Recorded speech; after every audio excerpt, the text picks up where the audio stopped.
नमस्कार, आप देख रहे हैं हर खबर और मैं हूं आपके साथ विवेक तिवारी। बुलेटिन की शुरुआत करते हैं बड़ी खबर के साथ। बड़ी खबर आ रही है पलवल से, जहां गांजा तस्करों पर कार्रवाई की गई है। अपराध जांच शाखा ने गांजे की एक बड़ी खेप को बरामद किया। 87 किलो 800 ग्राम गांजा पकड़ा गया। इसके साथ ही 3 तस्करों को भी गिरफ्तार किया गया है। तो विशाखापट्टनम से यह गांजा लाया गया था जो पलवल में पकड़ा गया है। गांजा तस्करों पर कार्रवाई की गई है। अपराध जांच शाखा ने गांजे की बड़ी खेप को बरामद किया है। 87 किलो 800 ग्राम करीब 88 किलो गांजा बरामद किया गया है और साथ में 3 तस्करों को भी गिरफ्तार किया गया है। ये गांजे की बड़ी खेप विशाखापट्टनम से लाई जा रही थी, जो पलवल में अपराध जांच शाखा की टीम ने कार्रवाई करते हुए करीब 88 किलो गांजा पकड़ा है। साथ में 3 तस्करों को भी गिरफ्तार किया गया है। तो पलवल जिले में इस गांजे की सप्लाई होनी थी जो विशाखापट्टनम से लाया जा रहा था। वहीं अपराध जांच शाखा ने गांजे की बड़ी खेप को बरामद किया है। 87 किलो 800 ग्राम गांजा पकड़ा है। साथ में 3 तस्करों को भी गिरफ्तार किया गया है, हिरासत में लिया गया है। ये तस्वीरें आपको दिखा रहे हैं। जो 87 किलो 800 ग्राम गांजा है वो तस्वीरों में आप देख सकते हैं किस तरह से बोरियों में गांजा भरा हुआ है और साथ में 3 तस्करों को भी गिरफ्तार किया गया है। अपराध जांच शाखा ने यह बड़ी कार्रवाई की है। पलवल से ये तस्वीरें हम आपको दिखा रहे हैं। तो हरियाणा पुलिस के लिए बड़ी कामयाबी मानी जा रही है। लगातार जिस तरह से गांजा तस्कर गैंग प्रदेश में एक्टिव है, नशे का जिस तरह से व्यापार प्रदेश में चलाया जा रहा है, उसी को देखते हुए बड़ी कार्रवाई पुलिस की तरफ से की गई है। अपराध जांच शाखा ने 87 किलो 800 ग्राम गांजा बरामद किया है। साथ में 3 तस्करों को भी हिरासत में लिया है। सीक्रेट इन्फॉर्मेशन थी कि ऐसे बात था। 2-3 व्यक्ति हैं, 3 व्यक्ति, वो एक गाड़ी है होंडा सिटी, उसमें विशाखापट्टनम से गांजा लेके आ रहे हैं। तो माननीय एसपी साहब के दिशा निर्देशानुसार तो हमने जो अपने मुलाजिम थे उनके साथ उनको तीनों व्यक्तियों को काबू किया है। ये सूर्या होटल पड़ता है कर्मचारी के पास, वहाँ से काबू किया है और काबू करने के बाद ड्यूटी मजिस्ट्रेट को मौके पर बुला के तलाशी ली और इनके कब्जे से 87 किलो 800 ग्राम जो गांजा है वो रिकवर हुआ। तो सर कहाँ से कहाँ ले जाया जा रहा था ये लोग विशाखापट्टनम से लेके आए थे और यहीं सर जो पलवल और जो इसका इलाका है उनका बात है। आपने किन किन धाराओं के तहत मामला? एनडीपीएस की धारा 20-185 के तहत हमने मुकदमा दर्ज किया है सर।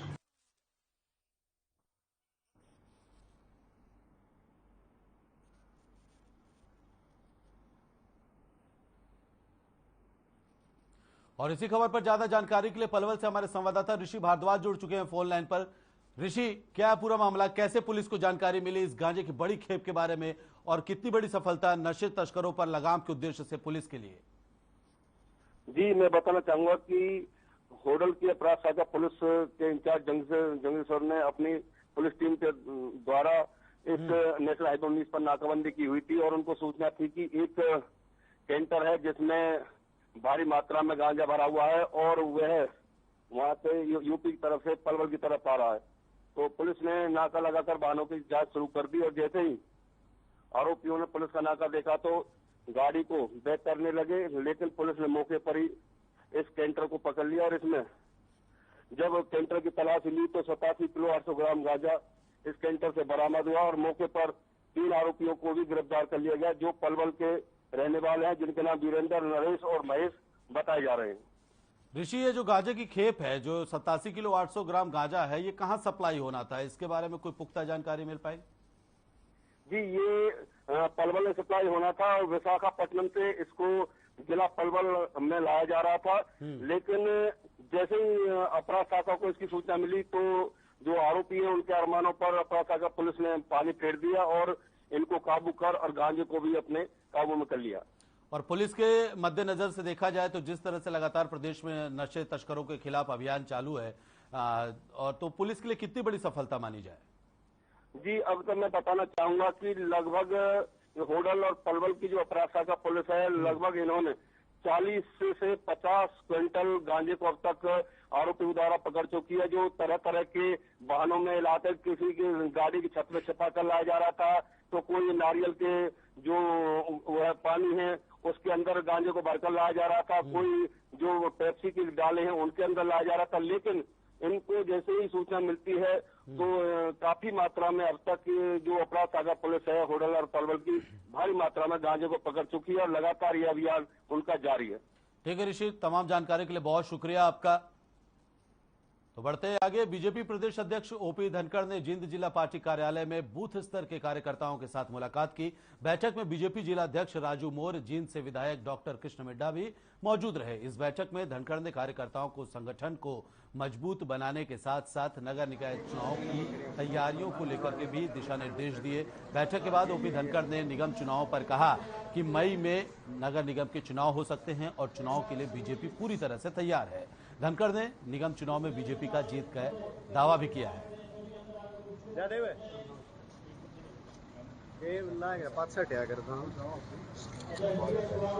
जींद का प्रवास है और नगर परिषद के चुनाव की दृष्टि को लेकर है। अभी चुनाव होने वाले हैं जो संभावित हैं मई में, उसी के नाते से कुछ नेताओं की ड्यूटी लगाई हुई है, मेरी भी ड्यूटी लगाई हुई है कि मुझे जींद में के साथ साथ और कई, मैं सफेदों भी होकर गया हूँ इसी तरह के टूर में, आज जींद में हूँ। बहुत सारे परिवारों में भी आज जाने वाला हूँ, बहुत लोगों को मिलने वाला हूँ और अभी सुबह सुबह कार्यकर्ताओं की बैठक ली है। हमारे कार्यकर्ता, हमारी पार्टी पूरी तरह से नगर परिषद नगर पालिका चुनाव के लिए। वहीं पूर्व मुख्यमंत्री भूपेंद्र सिंह हुड्डा झज्जर में एक पुस्तक विमोचन कार्यक्रम में भाग लेने पहुंचे थे, जिसके बाद उन्होंने पूर्व शिक्षा मंत्री गीता बुक्कल के निवास स्थान पर पत्रकारों से रूबरू हुए। उन्होंने कहा कि प्रजातंत्र में हार जीत लगी रहती है। वहीं प्रदेश कांग्रेस संगठन पर भी उन्होंने बयान दिया। साथ ही प्रदेश सरकार और अशोक तंवर से setting.com वाले बयान पर जमकर निशाना साधा। क्या कुछ कहा है पूर्व मुख्यमंत्री भूपेंद्र सिंह हुड्डा ने, वो भी आपको सुनवाते हैं। किसी भी संगठन के लिए अच्छी बात नहीं है, इसके लिए कौन जिम्मेवार है, क्यों नहीं संगठन बना। आपको लगा था सर हाईकमान से बैठक भी हुई है। मैं तो कहता रहा हूँ संगठन बनाओ। मैं जब पार्टी का प्रधान था तो ब्लॉक से लेकर जिले तक पूरा संगठन पूरी तरह तैयार। कार्यकर्ता भी हताश है सर, और मेरे टाइम के हैं ये ब्लॉक के प्रधान जो अब सब एक्स कोई पावर दुआ दो जी, कोई पावर दुआ दो अगर आपके टाइम उनका बेचारों का एक्स लग गया सब जी, एक्स लग गया। अब तो पार्टी का चुनाव होना ऐसा है। आप झज्जर में रहते हो, 2014 में भी यहाँ होगे। 2014 से पहले यहाँ थर्मल प्लांट लगे, रेलवे लाइन आई, एम्स आया और इंस्टीट्यूट आए।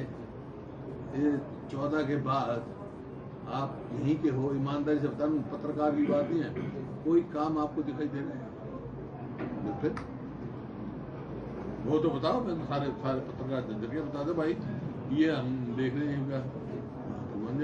सर प्रदेश अध्यक्ष को लेकर व्यक्तिगत बात नहीं करता, पहले से तय होता है तो उनका अपना तय होगा। आज टीएमसी है, आज बीएमसी है, आज टीएमसी है, आज आम आदमी पार्टी, वो अपना तय करे। तो इनको जिनको नहीं पता ना जी सर, वो ऑलरेडी विधानसभा ने पास किया हुआ है जी सर, 1 लाख से फालतू पेंशन नहीं ले सकते। यानी कि if someone is taking the pension already बना हुआ है हरियाणा में कानून कोई भाई, नहीं ले रहा। हरियाणा में तो कानून बना हुआ है। इनसे पूछो जो 2014 के बाद जो भी विधायक बने हैं उनकी मैक्सिमम लिमिट फिक्स कर दी गई 1 लाख। 1 लाख। प्रदेश में एक के बाद एक सदस्यता अभियान का सिलसिला लगातार जारी है और बड़ी संख्या में लोग आप में रुचि दिखाते हुए नजर भी आ रहे हैं। दरअसल आम आदमी पार्टी सेंट्रल जोन के संगठन मंत्री पवन हिंदुस्तानी ने तो शाम में सदस्यता अभियान चलाया। इस दौरान उन्होंने वहां उपस्थित लोगों को संबोधित करते हुए कहा कि आम आदमी पार्टी प्रत्येक वर्ग और हित को एक साथ लेकर चलती है। संगठन मंत्री ने जनता को संबोधित करते हुए कहा कि आम जनता को आम आदमी पार्टी की स्वच्छ और ईमानदार छवि रास आ रही है, जिसके चलते आपका कुनबा दिन प्रतिदिन बढ़ता जा रहा है। वहीं बता दें कि इस मौके पर संगठन मंत्री पवन हिंदुस्तानी के अलावा जिला संगठन मंत्री करतार सिंह, ओमवीर यादव, हरिओम पटवारी, अशोक बांगनवाला, राजा बजीना, युवा संयोजक गोलू मालिक समेत कई अन्य आपके नेता भी मौजूद रहे। और उस राज वो ऐसा आएगा जैसे दिल्ली के अंदर हमने करके दिखाया, पंजाब के अंदर हम करके दिखाया। देखिए, ये लगातार पूरे हरियाणा के अंदर सदस्यता अभियान चला हुआ है जी। हर जिले में भी जा रहे हैं, गांव में भी जा रहे हैं, और आने वाले समय में जो हरियाणा के 7200 गांव है, पूरे 7200 गांव के अंदर आम आदमी पार्टी सदस्यता अभियान चलाने जा रही है। गांव की लगभग ग्राम की जो कमेटियां वो भी बनाएंगे, वार्ड की कमेटियां भी बनाएंगे, उसके बाद सर्कल इंचार्ज, ब्लॉक इंचार्ज, उसके बाद विधानसभा का स्ट्रक्चर। तो ये हमने तैयारी की है, और लगभग इसके लिए हमने अभी पूरे हरियाणा के अंदर 8 विधानसभाओं को चयन किया है, जिसमें से इस जोन के अंदर बारडा और झज्जर 2 विधानसभा ऐसी हैं जिसके अंदर अभी आने वाले समय में पायलट प्रोजेक्ट भी चलेंगे, और वहाँ से जैसे ये पायलट प्रोजेक्ट पूरे होंगे तो उसके बाद पूरे प्रदेश के अंदर आम आदमी पार्टी सेंटर का काम करेगी। पानीपत के गांव ठिराना निवासी नरेश कुमार ने फांसी लगाकर आत्महत्या कर ली। बता दें कि मृतक कई दिनों से मानसिक रूप से परेशान चल रहा था। इधर मौके पर पहुंचे पुलिस ने मृतक के शव को पोस्टमार्टम के लिए अस्पताल भिजवा दिया है। पुलिस की ओर से 174 धारा के तहत कार्रवाई की गई है। वहीं मृतक के भाई महेंद्र सिंह ने बताया कि कुछ दिन पहले नरेश के ससुर की मौत हो गई थी, जिसके बाद उसकी पत्नी मायके चली गई थी। नरेश अपनी पत्नी को लेने के लिए ससुराल भी गया था, जहां पर पति पत्नी के बीच आपस में कुछ कहासुनी हो गई थी, जिसके बाद से ही नरेश मानसिक रूप से परेशान चल रहा था और अंततः उसने आत्महत्या करने का फैसला कर लिया।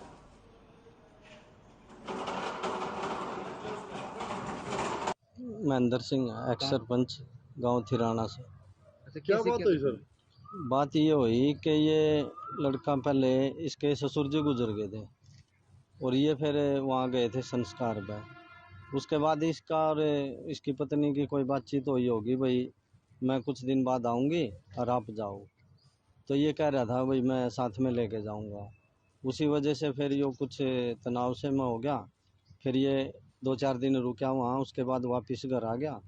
घर आने के बाद फिर फ़ोन पे भी इनकी बातचीत हुई होगी। ये नरेश कुमार है, सुनोप जय सिंह, गांव थिराना का है, टाउनशिप के पास एक राधा स्वामी कॉलोनी, वहाँ रहता है। ये कुछ दिनों से है ना परेशान सा चल रहा था। परेशानी की वजह से इसने अपना फांसी लगाने से इसकी मौत हो गई। क्या कार्रवाई करी? 174 कार्रवाई कर दी है। आगे जो भी। चरखी दादरी जिले में एक गांव में 55 वर्षीय किसान का शव पेड़ से लटकता हुआ मिला, जिसकी सूचना मिलने पर मौके पर पहुंची पुलिस ने शव को उतार करके सिविल अस्पताल में पोस्टमार्टम के लिए भिजवा दिया। खबरों के मुताबिक परिजनों ने बताया कि किसान का शव आपसी रंजिश के तहत मार करके पेड़ से लटकाया गया है। थाना प्रभारी ने परिजनों का बयान दर्ज कर मृतक के शव को पोस्टमार्टम के लिए भेज दिया है।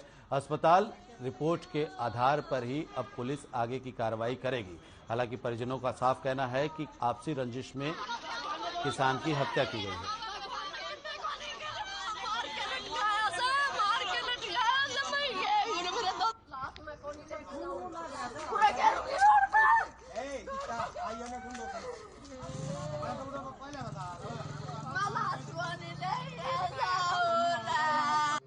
उम्र है 55 वर्ष।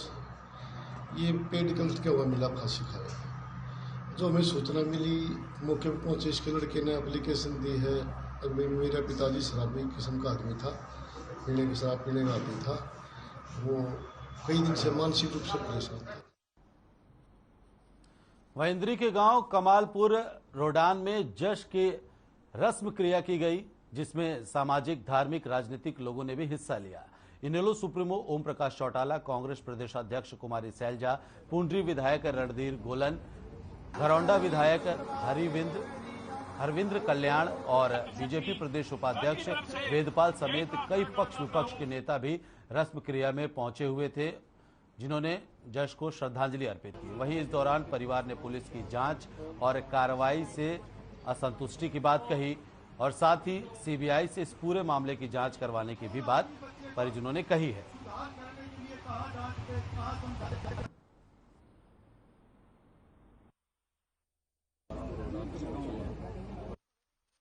जो बच्चा चला गया उसे तो वापस आना नहीं, लेकिन उस दुखी परिवार के प्रति हमदर्दी जताना हम सबकी जिम्मेदारी है। बात में इनको इंसाफ मिलेगा, इनकी डिमांड पूरी होगी, सीबीआई की इंक्वायरी से इनकी तसल्ली होगी, उसकी इंक्वायरी। देश को झंझोड़ के रख दिया ऐसे हादसे, इसका कोई राजनीतिकरण नहीं होना चाहिए। और जो भी परिवार चाहता है न्याय के लिए सरकार को उनकी बात माननी चाहिए। तो मेरी मांग नहीं है, परिवार की मांग, जो भी हो वो मान। वहीं इंद्री जश हत्याकांड दिन प्रतिदिन गर्माता जा रहा है। वहीं अब इस पूरे मामले में बच्चे को घर से उठाने के आरोप में बाबा जमुना दास को पुलिस ने शक के आधार पर गिरफ्तार किया है, जो कि अब रिहा हो चुका है। जमुना दास बाबा ने बताया कि मैं उस दिन उस गांव में मांगने के लिए गया हुआ था। जिन्होंने ऐसा गलत काम किया है उनको सजा मिलनी चाहिए। मैं तो बहुत ही गरीब आदमी हूं, मेरे तो खाने के भी लाले पड़े हैं, ऐसा जमुना दास बाबा का कहना है, जो ये कहते हुए पाए गए कि वो उस दिन उस गांव में भीख मांगने के लिए गए हुए थे।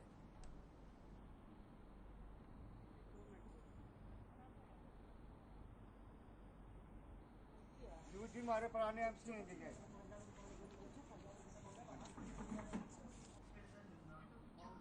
तो आपको बता दें कि लगातार जश हत्याकांड का मामला गर्माते जा रहा है। सियासत भी मामले में कहीं ना कहीं एंट्री होती दिखाई दे रही है, क्योंकि जिस तरह से आज जश का अंतिम क्रियाक्रम किया गया, सारी उसमें राजनीतिक जमावड़ा भी पहुंचा रहा। वहीं दूसरी तरफ जमुना दास पर आरोप लगे थे कि कहीं ना कहीं जश हत्याकांड में जमुना दास बाबा की भी संलिप्तता है।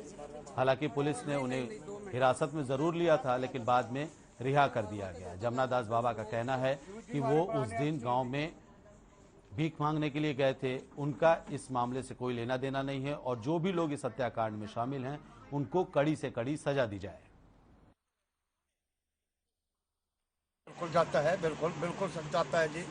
पर उस टाइम मैं अपने घर आ गया था जी, फिर मेरे को क्या मालूम था कि किसी ने बच्चा गायब कर लिया है। फिर पता करते करते फिर मेरे घर आ गए, फिर पुलिस वाले मेरे को यहाँ से उठा कर चले गए। तो आपसे पूछताछ की होगी पूरी सारी की? हाँ जी। तो आपने क्या कहा कि हम मांगने गए थे सिर्फ? बिल्कुल, उन्होंने कहा कि फोटो देखो किसका है। मेरे यही मेरे घर पे ही बोले कि भाई फोटो किसका। मैं बोला जी जनाब मेरा फोटो है। इसको भी हम तो भूखे नंगे, देखो जी हमारा तो सारा सामान भी तोड़ दिया, चूल्हा बंद पड़ा, यही कमाता था, हमारे यही बैठा है। तो उस दिन ये गांव में गए थे वहाँ मांगने? हाँ जी गए थे मांगन, वहीं गाँव में गए। तो हुआ क्या उस दिन के बाद? उसको पुलिस ले गई थी बाबा को? हाँ जी, पुलिस मेरे को भी ले गई थी, बाबा को भी ले गई। तो क्या पूछताछ की, आरोप क्या लगा था इन पे? लगाया कि बच्चा ले गया जी, बच्चा तो है नहीं था। कैथल हैफेड में बड़ा गड़बड़झाला सामने आया है, जहां लोडेड गेहूं के ट्रक से 20 क्विंटल गेहूं गायब हो गया।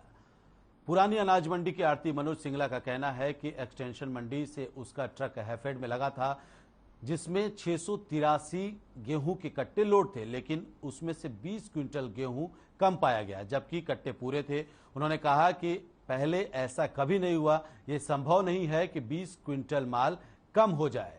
वहीं मामला जब आगे बढ़ा तो उलझता हुआ देख इस पूरे मामले को डीएम ने अपने विभाग की गलती मानी और जिम्मेवार इंस्पेक्टर पर कार्रवाई की बात भी कही। इसके साथ ही मंडी के आड़ती को भी क्लीन चिट दे दी गई।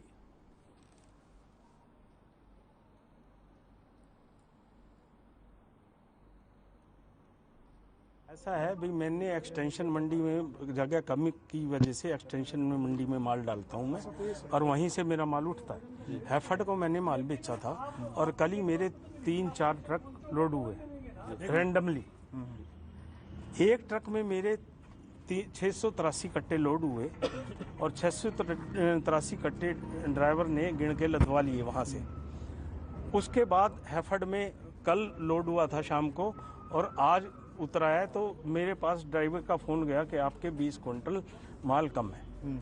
तो मेरे आदमी यहाँ पे आए, मुनीम जी यहाँ पे आए, तो उन्होंने देखा कि उनको बताया कि 20 क्विंटल माल आपका कम है। उसने दिखाया कि इन्होंने दिया हुआ है 683 कट्टे आपके पहुंच चुके हैं और बस सिर्फ लिख दिया कि 326 क्विंटल माल उसमें रिसीव कर लिया, जबकि इसका 20 क्विंटल 345 के करीब वेट होना चाहिए। इसलिए मेरा 20 क्विंटल माल देखिए, पहली बात तो ये मामला इतना था ही नहीं। अगर कोई मान लिया कंप्लेंट थी आड़ती की, तो पहली बात तो उसने उसके इंचार्ज को कंप्लेंट करनी चाहिए थी। उसके बाद उसका मैनेजर बैठा है, उसको करनी चाहिए थी। उसके बाद मैं बैठा हूँ, मेरे ऑफिस का मामला है तो मेरे ऑफिस में आगे करनी चाहिए थी। ठीक है, मैं कहता हूँ ये छोटी सी बात को हम इतना बड़ा मतलब बढ़ा के करते हैं, तो ये तो दुर्भाग्यपूर्ण है। एक ट्रक में से 20 क्विंटल कम है, छोटा मामला नहीं है। छोटा मामला, मेरी बात सुनिए ना, पहले कंप्लेंट है ना, बात ये है कम आई है, तो कम अगर आई है, कंडे पे आई है, तो मेरे इंस्पेक्टर ने देखनी चाहिए थी। अगर वो गाड़ी उतर भी गई है, पहली बात उसकी कमी है, गलती है, उसने उतारा कैसे, उसके खिलाफ मैं कार्रवाई करूंगा कि उसने 20 क्विंटल माल जो है कम कैसे ले लिया कंडे पे। ठीक है ना, क्योंकि बैग नॉन स्टैंडर्ड होते हैं, उसको हम ले नहीं सकते। एक बैग हम अगर वो 250 किलो से 250 ग्राम कम है तो उसकी हम रसीद नहीं कर सकते हैं। अगर उसने ऐसा किया है तो उसके खिलाफ कार्रवाई है, नंबर 1 बात। दूसरी बात, अगर उसने उसको रसीद दे दी है तो उसका जिसकी वो पहुंच है वो तो पूरी है, उसकी हम उसमें वो नहीं कर सकते। तो इसमें आरती का कोई कसूर नहीं है, उसकी पहुंच पूरी मानी जाएगी। पहुंच पूरी। वहीं गुरुग्राम के सेक्टर 29 में सरस मेला लगा हुआ है, जिसका आयोजन 9 अप्रैल को हुआ था और ये मेला 20 अप्रैल तक चलेगा। बता दें कि मेले में भारी संख्या में लोग पहुंच रहे हैं और खरीदारी भी करते हुए नजर आ रहे हैं। वहीं मेले में रंगारंग सांस्कृतिक कार्यक्रमों का आयोजन भी किया जा रहा है, जहां कलाकार अपनी कला से लोगों को समा बांध रहे हैं। आपको यह भी बता दें कि मेले में स्वयं सहायता समूह की महिलाओं के उत्पादों को भी खूब बढ़ावा दिया जा रहा है।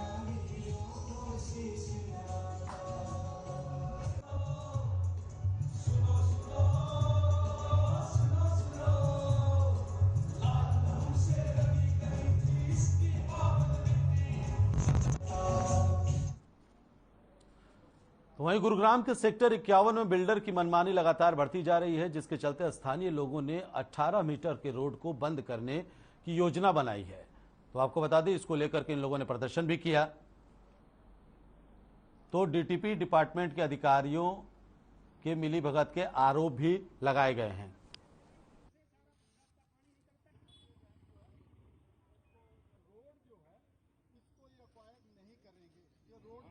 अब जैसे आप देख रहे हैं, यहाँ बिल्डर ने काम शुरू कर दिया है। 18 मीटर रोड पे बहुत दिक्कत हो रही है। अभी भी यहाँ पूरे दिन पोल्यूशन और जाम रहता है, जिसके साथ साथ बिल्डर ये कह रहा है कि हम रास्ते को बंद कर देंगे। हमारे यहाँ पे प्लॉट आ गया है, चीज़ें आ गई हैं, जिससे 2000 फैमिली इफेक्ट होगी। और इसके अलावा एक छोटा सा रास्ता और है, जिसपे पूरा सेक्टर का जो ट्रांसपोर्ट है वो ऑक्यूपाई नहीं हो पाएगा। कौन सी सोसाइटी है और क्या? प्रिस्टोन सोसाइटी है, हाउसिंग बोर्ड सोसाइटी है, पूरा सेक्टर 51 है। ये शीतला प्राइवेट लिमिटेड के नाम से ऑर्चिड एसएस ग्रुप्स ये बिल्डर है। तो हमारी प्रशासन से भी हम एप्लीकेशन दे चुके हैं, सबको रिटर्न में एप्लीकेशन दे चुके हैं, लेकिन किसी ने भी हमें आश्वस्त नहीं किया है कि भाई ये रोड ब्लॉक नहीं होगा। ये हमारे 18 मीटर रोड को लेकर है प्रोटेस्ट। ये बिल्डर हमारे जबरदस्ती से 18 मीटर रोड को कब जाना चाह रहा है, जो कि 20 साल से रनिंग में चला हुआ है और इस पे 2000 फैमिली इफेक्टेड हो जाएगी अगर ये रोड बंद हो जाता है। तो इसके अंदर सीवर, पानी, ड्रेनेज, बरसाती पानी जो सारे सेक्टर का इधर से आता है, और बिल्डर इस पे जबरदस्ती एक प्लाट बनाकर इसको रोड को बंद करना चाहता है। प्रशासन हमारी सपोर्ट नहीं कर रहा, वो भी उल्टी बात कर रहे हैं कि रोड इसका है, जबकि बिल्डर ने अच्छी तरह इसमें लिखा हुआ है, मेंशन है कि रोड 18 मीटर है, सेक्टर का है, वो छोड़नी पड़ेगी और उसको वो छोड़ना पड़ेगा। उसके बावजूद बिल्डर हमारे को वो धमकी दे रहे हैं कि मैं रोड बंद करूंगा, और कोर्ट के भी वो है कि भाई ये रोड छूटेगा, लेकिन उसके बावजूद बिल्डर भी और प्रशासन भी मिलकर रोड को बंद करवाने की कोशिश कर रहे हैं। जो ऑर्चिड वाला बना रहा है ये बिल्डर, ये हमारा इधर भी क्या नाम है, दोनों तरफ उसके हुड्डा की प्लॉट्स हैं, हुड्डा के निवासी हैं हम लोग सब लोग। अगर ये रास्ता प्रशासन हमें नहीं देता और बिल्डर नहीं देता है तो हमें चाहे एनी हाउ कुछ भी करना पड़े, यहाँ खाई खोद करके बैठ जाएंगे, पर इसका ना कोई ट्रक जाने देंगे, ना कोई इसका कोई बिल्डिंग मटेरियल आने देंगे। हम जब तक हमारा रोड का ये नहीं कुछ कर देगा तब तक हम इसको इसी तरह से एज बंद रखेंगे। ये सारा हमारा सेक्टर जो है, सीवर, पानी, बिजली सारा इसी रोड से है, और 2-3 हज़ार फैमिली हैं जो जिसमें हाउसिंग बोर्ड भी है। सारा रास्ता बंद हो जाएगा, एक ही रोड बचेगा जिस पर हॉस्पिटल है, बहुत बड़े बड़े स्कूल हैं, अब भी जाम हो जाता है उस पर।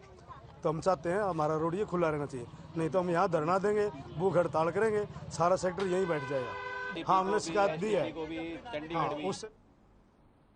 चरखी दादरी में पुलिस महानिदेशक और पुलिस अधीक्षक दीपक गहलावत के दिशा निर्देश पर विशेष चेकिंग अभियान चलाया गया, जिसके तहत जिले के सभी थाना क्षेत्र में विशेष नाकेबंदी कर वाहनों की चेकिंग की गई।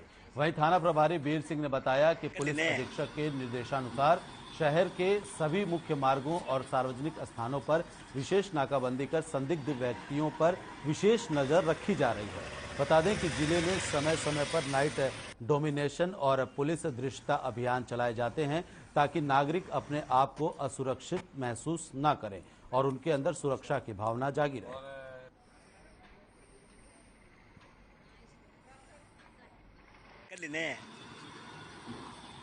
पुलिस महानिदेशक हरियाणा के आदेशानुसार नाइट डोमिनेशन की प्रक्रिया की जा रही है, जिसके तहत पूरे ज़िले में और पूरे हरियाणा में जो रात्रि के समय एक स्पेशल अभियान चलाया जा रहा है, जिसमें अवैध रूप से शराब बेचने वाला, जुआ खेलने वाले, मादक पदार्थ बेचने वाला के खिलाफ कार्रवाई की जा रही है।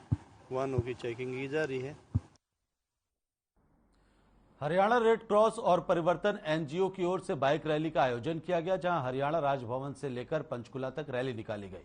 वहीं हरियाणा विधानसभा स्पीकर ज्ञानचंद गुप्ता ने हरियाणा राजभवन से हरी झंडी दिखाकर रैली को रवाना किया, जहां पंचकुला के डीसी ने बाइक राइडर्स का स्वागत किया।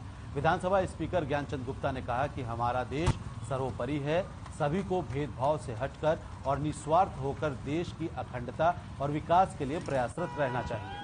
वहीं परिवर्तन एनजीओ की अध्यक्ष रेणुका शर्मा ने कहा कि आजादी का 75वां अमृत महोत्सव मनाया जा रहा है। हमारा एनजीओ रैली के माध्यम से अखंड भारत का एक संदेश देना चाहता है कि सभी को देश हित में कार्यरत रहना चाहिए।